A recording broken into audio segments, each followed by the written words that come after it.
Capítulo 1. Onde tudo começou. Japão, Hospital Universitário, 18 de junho de 2013, às 21h06.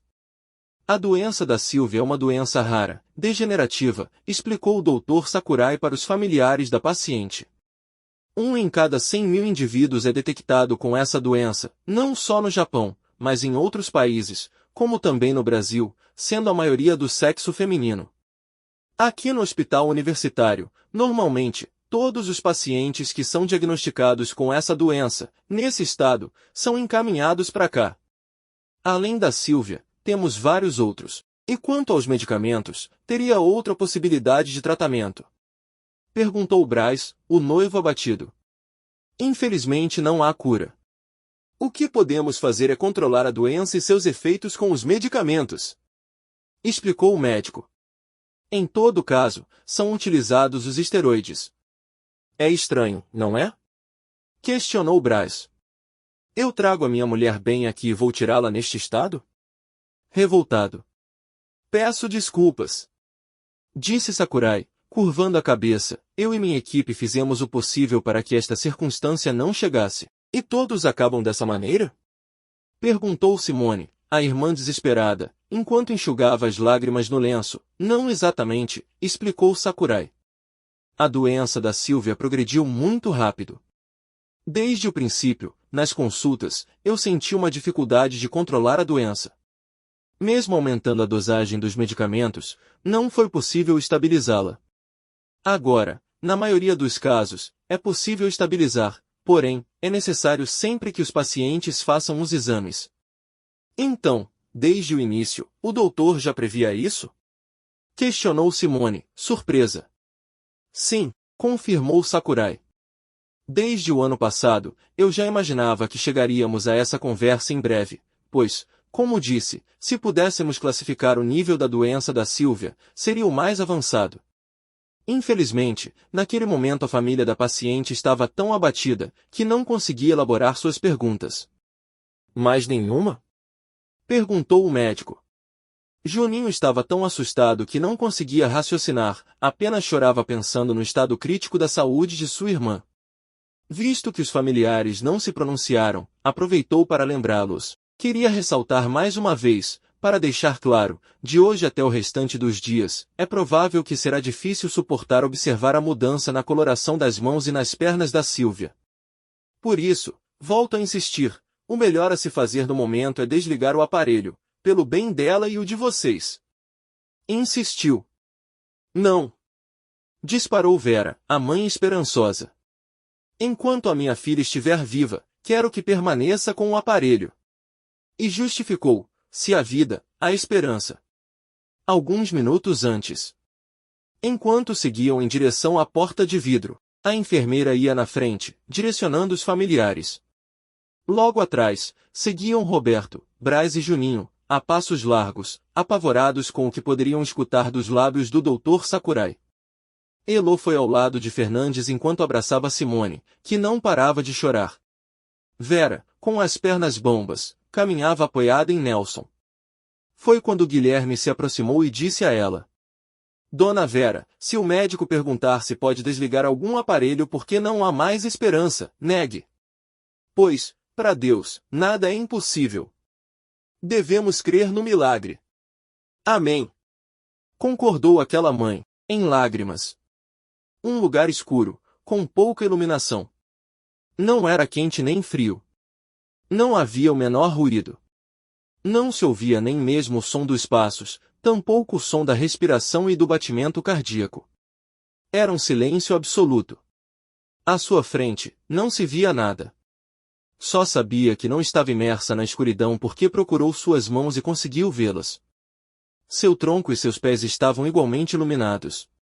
Arriscou dar alguns passos, apesar de temer perder o foco da luz. Afinal, não poderia ficar ali para sempre. Mas, diferente do que imaginava, a iluminação continuou sobre ela. Então, ergueu os olhos e viu a luz forte dourada acima de sua cabeça. Enquanto caminhava, Sylvia olhava atentamente ao seu redor, tentando compreender o que estava se passando. Gente, onde eu estou? Perguntou-se. Era como se o tempo tivesse parado. Uma sensação de paz, ao mesmo tempo, confusão. Tudo era muito real para se tratar de um simples sonho. A cada passo que dava, movia as mãos ao redor para não tropeçar em nada. À sua volta muros, não de concreto. Quanto mais caminhava, percebia que não chegava a lugar algum. Era como um labirinto. Bastaram poucos passos para se perder na imensidão do vale. Não havia fim. Mãe! Chamou Silvia, completamente perdida. Brás! Simone! Ju! Apesar de pronunciar os nomes, não se ouvia o som da sua voz. Onde estou, meu Deus? Perguntou-se. Quando, de longe, avistou uma pessoa, Silvia foi correndo ao seu encontro. Assim que se aproximou, ficou surpresa com a pessoa que viu. Sou eu. Pasma. O que está acontecendo? Sua imagem não lhe deu ouvidos. Aos poucos, o cenário começou a mudar e a cada canto que olhava na imensidão do labirinto, via a história da sua vida, desde o início, onde tudo começou. Brasil, Campo Grande, Mato Grosso do Sul, 1980. Marta! Disse a jovem moça à sua irmã mais velha. Estou grávida. Em um tom de preocupação, a mamãe e o Celso já sabem? Perguntou sua irmã, referindo-se ao namorado dela. Não. Respondeu Vera, com receio. Eu tenho medo de contar, Marta. Não sei o que fazer, confusa. Calma, Vera, eu vou ajudar. Vai dar tudo certo, você vai ver. A apreensão já era esperada, afinal, era o início da década de 80, quando os bons costumes e o conservadorismo eram mantidos. Os filhos deveriam vir depois do casamento. Uma moça jovem, grávida antes do casamento, era um motivo de falatório na cidade. Apesar de não serem casados, Vera, de 18 anos de idade, tinha um relacionamento sério com o jovem Celso, de mesma idade. Vera tinha o cabelo volumoso, negro, tendência dos anos 80. Suas saias e calças eram todas de cintura alta. Já Celso se espelhava no seu ídolo John Travolta tanto nas vestes, quanto no jeito de dançar. Os dois jovens se conheceram na discoteca que frequentavam, ao som de You're the One That You Want, Summer Nights, de John Travolta e Olivia Newton-John. Celso assistiu diversas vezes ao filme Griase, de 1978, até decorar toda a coreografia. Celso Caticarte, assim como a dança, era apaixonado por arte. Sempre gostara de escrever e também de desenhar. Mas de todos os seus passatempos, seu preferido era as artes marciais. A origem do seu sobrenome, Caticarte, era um mistério. Já Vera Shinzato era uma moça simples e humilde. Começou a ajudar sua mãe na chácara da família desde muito pequena. Quando jovem, estudava à noite e trabalhava de dia. Uma rotina cansativa. Após se conhecerem, os dois iniciaram um namoro, até Vera decidir contar a ele sobre sua gravidez. Celso ficou surpreso, sem reação no momento, mas foi se acostumando com a ideia. A pessoa a quem Vera mais temia em contar era sua mãe, Laurinda, que acabou aceitando sem nenhum alvoroço. E alertou. Tratem do nascimento do filho. Laurinda tinha 43 anos de idade. Seu cabelo era curto e encaracolado e trabalhava na feira junto com seu esposo Sosin. Ambos eram descendentes de Okinawa, uma ilha ao sul do Japão. Antes mesmo de nascer, seus pais vieram ao Brasil para trabalhar. Laurinda e Sosin tiveram 6 filhos. O mais velho era Vicente, de 23 anos de idade, sério e reservado. Marta tinha 20 anos de idade, era uma jovem moça de personalidade forte, sempre dizia o que pensava. Vera não reclamava da vida, preferia ficar em seu canto. Lígia, de 16 anos, era quieta e caprichosa com tudo o que fazia. Antônio, conhecido como Toninho, com 13 anos de idade, não era quieto, mas também estava longe de ser extrovertido. Adriana, apelidada de Adri, tinha 10 anos de idade, como era caçula foi a mais mimada dos filhos, sempre muito divertida. Em 31 de outubro de 1980, Vera e Celso se casam. Após o casamento, Vera passou a viver junto com seu marido na casa de sua sogra, Rosita, e seu esposo, João Nilo Caticarte. Rosita era uma mulher fina, elegante e vaidosa, seus calçados favoritos eram os de salto alto. Suas unhas estavam sempre impecáveis. Extrovertida, Rosita sempre gostou de sair e se dava muito bem com a sua nora. Conforme os meses foram passando, trabalhar começou a ficar exaustivo para a futura mamãe, devido à gravidez. Seu trabalho era na loja de câmeras fotográficas, onde tirava cópias de documentos. Seu marido, Celso, trabalhava em vários serviços. Para suprir os gastos que uma criança teria, todo esforço era válido. O casal vivia uma grande experiência e esperava ansiosamente pelo nascimento do seu primeiro filho. Ou melhor, filha. Celso, que desejava um menino, acabou se alegrando com a notícia. O importante mesmo, para o pai, era que viesse com saúde.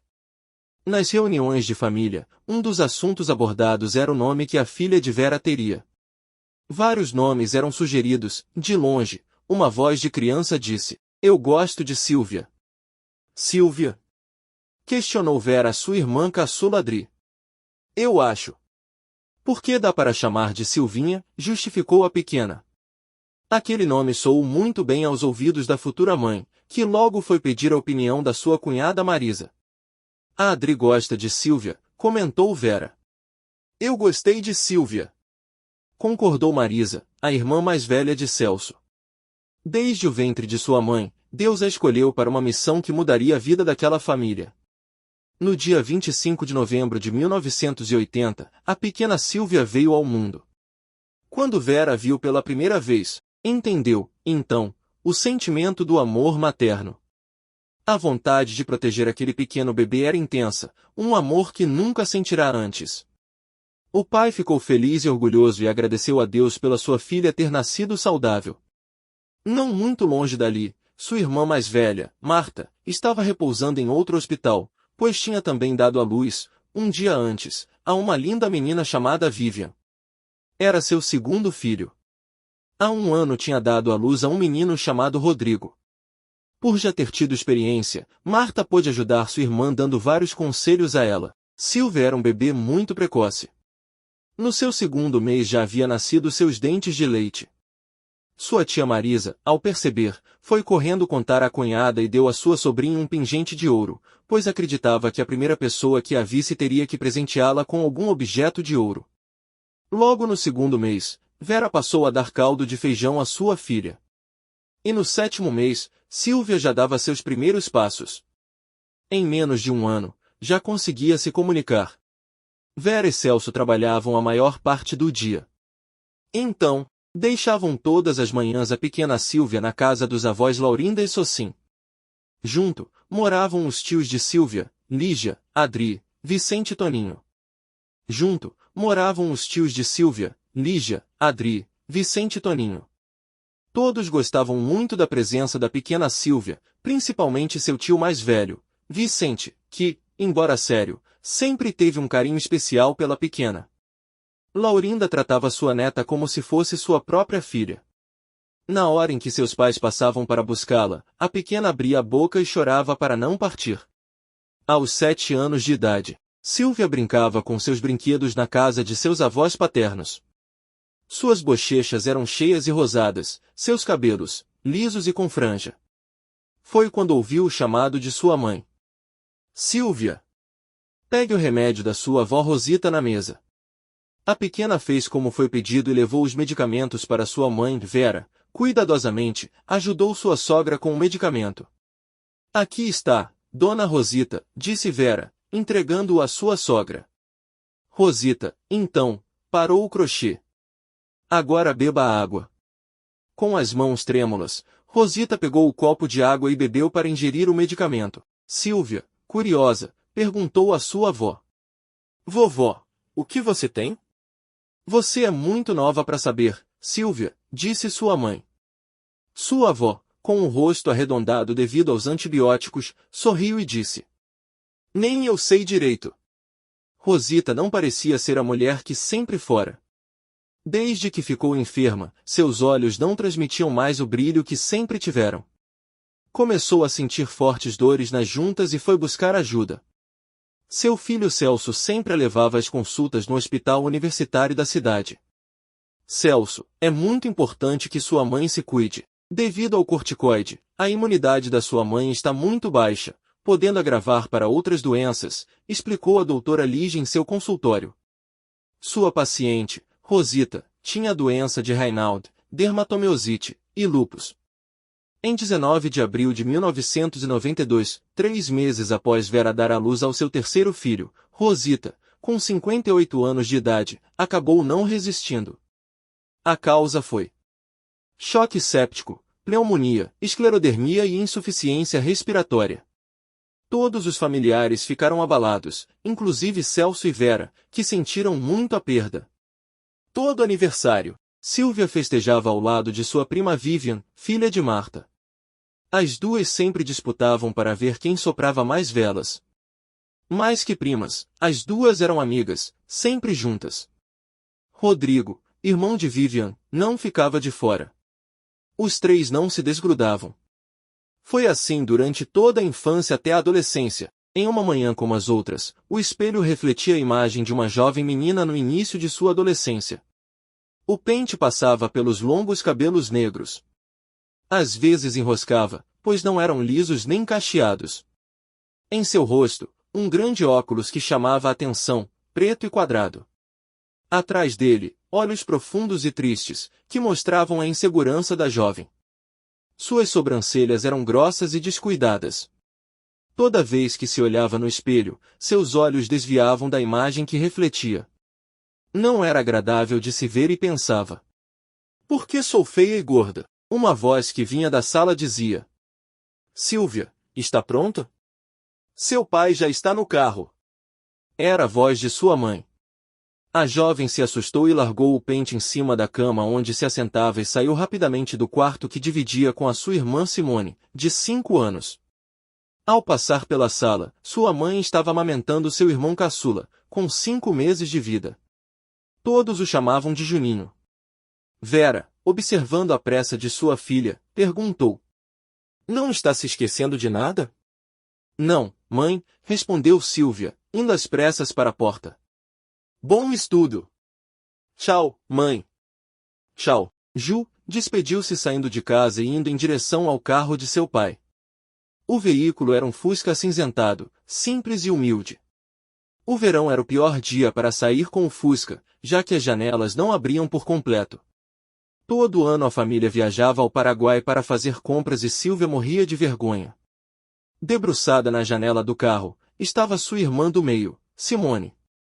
Seus cabelos eram lisos e longos, na altura da cintura, e uma franja cobria sua testa.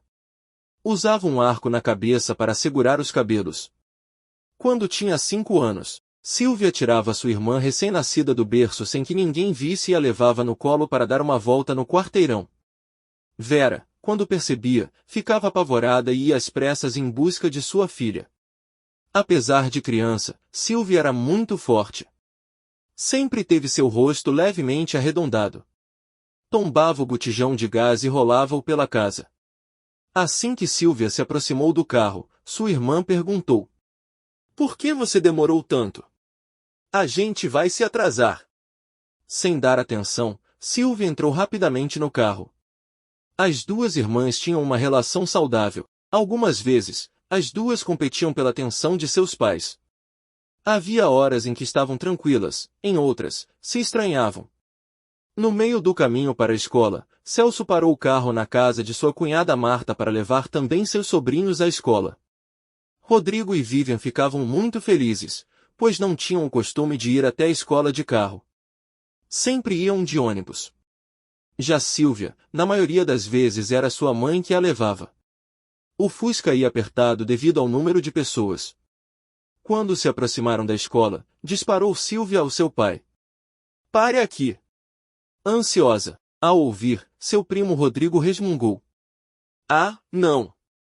Já que viemos de carro, para na porta da escola, tio. A pequena Simone concordou, animada, com seu primo e ficou repetindo. Na porta! Na porta! Fique quieta, Simone! Disse Silvia, zangada. Mas, Silvia, o que tem de mais em parar próximo ao portão? Questionou Vivian, sem compreender. Eu passo vergonha com esse Fusca, justificou Sylvia a sua prima Vivian, em um tom baixo para o seu pai não ouvir.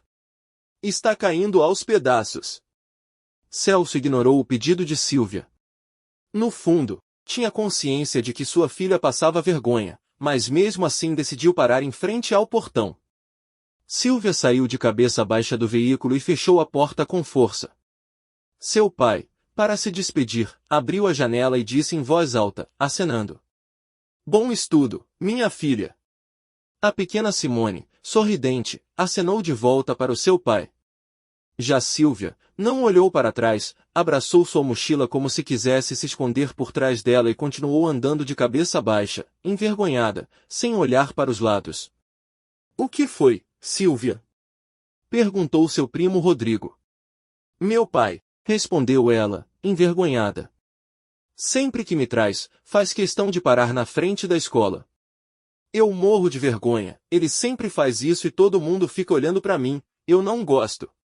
Olhando para você? Questionou seu primo, rindo. Ninguém está nem aí para você. Ai, Sylvia, quem me dera se todos os dias eu tivesse alguém para me deixar na porta da escola, disse sua prima Vivian. Eu não me importaria de vir de Fusca. Está bem. Respondeu Sylvia, já sem paciência, cortando o assunto. Agora vamos entrar antes que toque o sinal. Na sala de aula havia bastantes janelas. As paredes eram todas de tijolos. Pela aparência da sala, era de se notar que se tratava de uma escola particular, apesar da situação financeira dos seus pais não ser das melhores. Celso sempre dizia que a educação era fundamental e que faria de tudo para dar o melhor para seus filhos. Sylvia sentava na primeira fileira, ao lado da parede. Suas roupas eram sempre largas, para não marcarem seu corpo. Era um exemplo de aluna, estudiosa. Suas notas eram sempre as melhores. Colar na prova era algo que passava longe da sua imaginação, e também não havia necessidade, já que suas notas eram sempre acima da média. Seu lugar favorito para assistir às aulas era as carteiras da frente, onde tinha mais concentração e interagiria menos com os colegas de sala. Não que eles não gostassem, mas apenas em receber o olhar, Sylvia já morria de vergonha, devido ao complexo que tinha com o seu peso. Preferia se isolar. Tinha poucas amigas. A amiga pela qual tinha mais consideração era Andrea, pois estudaram juntas desde o primeiro ano. Quando o professor perguntava sobre alguma questão, sua garganta coçava para responder, mas sabia que, se erguesse sua mão, chamaria a atenção de todos os seus colegas de sala. O melhor a se fazer era permanecer calada. Faltar à escola era algo que não passava pela sua mente. Até nos dias em que amanhecia febril, fazia questão de marcar presença na sala. Estudar, para ela, não era apenas para ganhar conhecimento, mas para ocupar sua mente e esquecer o que a entristecia, sua aparência física. Ao tocar o sinal do intervalo, Sylvia saía de sua sala e ia ao encontro de seus primos. Os três usavam grandes óculos de grau. A diferença era que Rodrigo e Vivian eram extremamente magros. Os três tinham complexo com sua forma física. Dos três, Vivian era a mais descontraída. Já Rodrigo sofria bullying desde a infância. Talvez, por isso, ele sentia mais intimidade com sua prima do que com a sua própria irmã, pois guardavam o mesmo sentimento. Sylvia, por outro lado, não sofria bullying de seus colegas de sala em relação ao seu peso, mas sofria por si mesma. Para ela, todos estavam rindo de sua cara e apelidando-na de nomes ofensivos. Porém, a realidade era diferente. No fundo, todos a adoravam, a única pessoa que a rejeitava era ela mesma. Aos finais de semanas, sua prima Vivian sempre a convidava para sair. Porém, Sylvia sempre acabava negando. No fundo, tinha vontade de fazer como jovens da sua idade, mas a vergonha de si era extrema. Seu círculo de amizades era o mesmo de seus primos. Vivian, por ser mais descontraída, fazia amizade com facilidade e apresentava aos dois. Sempre que os três iam à casa de seus parentes, bem de vida, ficavam admirando todos aqueles brinquedos. Sylvia, quando ganhava uma boneca, após brincar, guardava rapidamente na embalagem, para conservá-la. Tinha um cuidado especial com seus objetos. Adorava fazer coleções, principalmente de lápis e canetas. Sempre foi muito organizada. Uma atividade indispensável era o karatê, do qual seu próprio pai era professor. Vivian, Rodrigo e Simone também faziam parte do grupo de alunos do professor Celso. Silvia sempre gostou de participar dos jogos de vôlei, apesar de não jogar, gostava apenas de assistir. Suas tias sempre marcavam de jogar vôlei com a comunidade japonesa. Oi, Maísa. Cumprimentou Vera. E a sua mãe? Ela já chegou, deve estar por aí. Respondeu a jovem. Maísa não era alta, tinha o cabelo comprido e usava um rabo de cavalo. E você, Silvia, não vai jogar? Não, respondeu ela, envergonhada. No fundo, o que Silvia mais desejava era poder usar o uniforme tamanho P e participar do jogo. Mas preferia ficar sentada e quietinha, pensava. Se eu for jogar, é capaz de me confundirem com a bola. Seus pais trabalharam muito e, em 1994, surgiu uma proposta de emprego no Japão. Financeiramente, a proposta era ótima, e foram com o objetivo de retornarem em menos de um ano. Seus filhos, no Brasil, ficaram aos cuidados de Laurinda. Laurinda estava em sua cozinha, preparando mais um de seus deliciosos pratos japoneses para vender na feira, quando ouviu a porta se abrindo. Tuti, o pincher de Vera que ficava aos cuidados de Laurinda, saiu disparado para receber a visita, saltitando e latindo. Oi, vó, cumprimentou Silvia entrando na cozinha. O que tem para comer? Abrindo as tampas das panelas do fogão, tem arroz e feijão que o vô Socin fez. Sente-se que eu irei servir. Respondeu Laurinda, sorridente. Silvia se alegrou e foi correndo sentar à mesa. Sua fome era tanta, que tirou sua mochila e a deixou no chão. Era o momento que mais gostava, a hora de comer. Apesar de simples, era o seu prato favorito. Em sua opinião, o melhor cozinheiro do prato era seu avô. Após Laurinda servir sua neta, retornou à cozinha e, de lá, ouviu o chamado de Silvia. Quero mais! Em alto e bom som. Mas já comeu, Silvia? Disse Laurinda, surpresa. Me deixe, vó, resmungou sua neta. Laurinda se aproximou dela e fez uma proposta. Silvia, vamos fazer regime? Você não me deixa comer e eu não deixo você comer. Aí, faremos uma aposta, o que acha? Mas você sempre rouba de mim. Não. Mas desta vez é sério. Sei, comentou Silvia, desconfiada, de sobrancelhas franzidas. Então me deixe repetir pela última vez. Laurinda foi até a cozinha e fez um prato caprichado para sua neta, quase transbordando, e sentou-se ao seu lado. Silvia, eu já lhe disse que eu lhe considero uma filha? Comentou Laurinda. Várias vezes, respondeu Silvia, com a colher na boca. E você é a minha preferida. Sorrindo.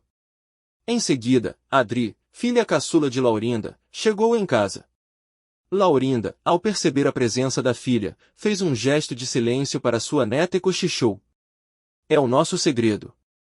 Nesse mesmo dia, mais tarde, Rodrigo e Vivian passaram na casa de sua avó para uma visita. Sua tia Adri interagia com os sobrinhos, por não terem tanta diferença de idade. Tinham facilidade em se comunicar, uma relação entre tapas e beijos. Chegaram até a gravar uma música, e Adri orientava seus sobrinhos, dizendo por diversas vezes. De novo, e mais firmeza na voz. Seus sobrinhos reclamavam bastante, mas no fundo, gostavam da sua tia-irmã. Enquanto todos se distraíam, Silvia foi sutilmente até a geladeira, na ponta dos pés. Sua missão era não deixar que sua avó percebesse. Abriu cuidadosamente a geladeira, sem que fizesse um ruído. Quando ouviu a voz de alguém por trás, dizendo: Silvia, o que você está fazendo? Perguntou Vivian. Você não tinha combinado com a avó que vocês estavam de regime? Fale baixo. Disse Silvia, com a mão em seu peito, devido ao susto que havia levado. E entregou à sua prima os doces. Segure. Vamos levar para o Rodrigo também. Vai na frente. E se a avó estiver lá, você me fala. Ao anoitecer, enquanto todos dormiam, era a vez de Laurinda atacar a geladeira. Era a hora perfeita, pois não havia cúmplices. Do fundo da geladeira, retirou um bolo que ela mesma havia feito e fez questão de esconder para sua neta não devorar sozinha. Michan, cunhada de Laurinda, incentivava Silvia a fazer caminhada pela calçada. Vamos sentar? Perguntava Silvia, exausta. Mais um pouquinho. Insistiu Michan. No meio da caminhada, sugeriu Silvia. Vamos tomar uma água de coco? Está bem. Após alguns passos, ao avistar um pipoqueiro, Silvia sugeriu novamente. Que tal comermos uma pipoca? Você não estava de regime? Comentou Michan. Até apostou com a sua avó. E a caminhada? Por favor. Só um, insistiu, com os olhos brilhando. Ao mesmo tempo em que Silvia queimava as calorias, tratava de repor as que havia perdido. Por mais que tentasse, era impossível ficar sem comer. Em um dos ataques à geladeira, na calada da noite, Silvia e Laurinda se flagraram quebrando o acordo, como já haviam feito por diversas vezes no passado. Sabia que você estava roubando, vó. Disparou Silvia, indignada. Por isso você nunca emagrece. E o que você está fazendo aqui? Questionou Laurinda, franzindo os olhos, que ficavam por trás do seu óculos. Silvia ajudava sua avó nos preparativos para a feira. Com uma de suas mãos enrolava os docinhos e com a outra devorava. Silvia, se você ficar comendo desse jeito, o que a avó irá levar para a feira? Questionou Laurinda. Então não me chame para ajudar. Justificou sua neta. As duas sempre se divertiam juntas, sem cerimônia, falavam o que pensavam. Assim que Vera e Celso retornaram ao Brasil, resolveram passar uma temporada na casa de Marta e seus filhos passaram a conviver juntos por mais tempo. Vivian e Silvia não perdiam uma partida sequer do seu time de futebol na televisão e quando ele perdia, saíam aos prantos. As duas adoravam admirar os jogadores. Era a fase do gostar. Vivian vivia pendurada em sua sacada para ver o menino que gostava. Silvia, observando sua prima, acabava também gostando do mesmo menino. As duas não se incomodavam com essa situação, mas gostavam de compartilhar esses momentos juntas. Silvia, porém, tinha um em especial. Vivian começou a ensinar sua prima a andar de ônibus, apesar do receio que Silvia sentia de que alguém fizesse algo em relação a ela. Toda vez que percebia alguém que para ela seria suspeito, rapidamente mudava de calçada. Uma menina amedrontada e insegura. Um dos motivos que levou Silvia a se interessar em andar de ônibus era pelo menino que gostava, mestiço e bonito. Silvia sabia exatamente os horários em que ele pegava o ônibus. Um dia, enquanto ia ao shopping com a sua prima de transporte público, o mestiço de que gostava estava sentado no banco da frente. Ao perceber sua presença, Vivian cochichou aos ouvidos de sua prima. Olha quem está ali! Cutucando-a com o cotovelo. Sua expressão facial mudou radicalmente e Silvia esticou o pescoço para poder visualizá-lo melhor. De sorriso estampado, disse a sua prima. É o meu namorado, sussurrou timidamente, com as bochechas rosadas e se encolheu. Na realidade, era apenas um blefe da sua parte. Nem ao menos cumprimentá-lo conseguia direito.